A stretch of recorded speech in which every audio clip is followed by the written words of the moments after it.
भारत की सबसे पवित्र और प्राचीन नदियों में यमुना का स्मरण गंगा के साथ ही किया जाता है।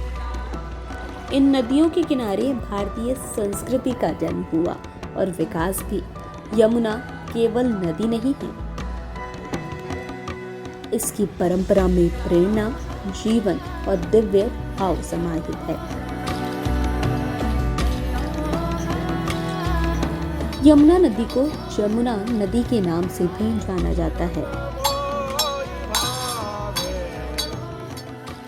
भारत की राजधानी दिल्ली के चारों तरफ से घेरे हुए यमुना नदी न सिर्फ दिल्ली बल्कि पूरे देश के कोने कोने में रची बसी है। यमुना नदी उत्तर भारत की प्रमुख नदी है। ये मुख्य तौर पर उत्तराखंड और उत्तर प्रदेश के राज्यों में बहती है। गंगा नदी के साथ ये भी देश की सबसे पवित्र नदियों में से एक है। यमुना का उद्गम स्थान पश्चिमी उत्तराखंड में यमुनोत्री के पास महान हिमालय के बंदर पंच मासिव की ढलानों से होता है। ये हिमालय की तलहटी से बहते हुए दक्षिण दिशा में तेजी से बहती हैं और उत्तराखंड से निकलकर भारत गंगा के मैदान में उत्तर प्रदेश और हरियाणा राज्य के बीच में सीमा के साथ पश्चिम में बहती हैं। पूर्वी और पश्चिम नहरों को भी यमुना के जल से सींचा जाता है। यमुना नदी भारत की सबसे बड़ी सहायक नदी है।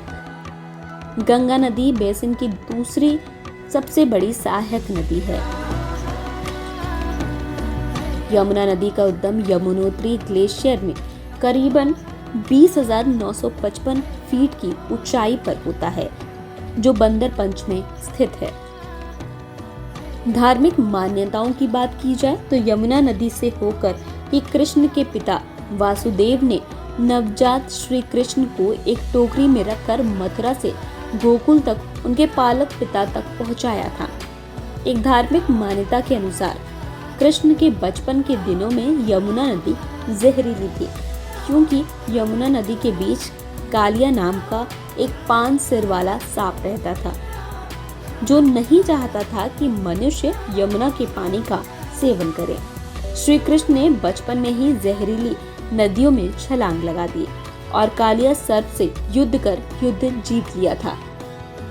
कृष्ण ने बाद में यमुना नदी के जहर को दूर करके इसके पानी को पूरी तरह से साफ और पीने योग्य बना दिया था। कहते हैं कि यमुना नदी में यमुनोत्री में एक गर्म पानी का कुंड भी है। इस कुंड को सूर्य कुंड के नाम से जाना जाता है। माना जाता है कि ये कुंड सूर्य देवता सूर्य की संतान को समर्पित है।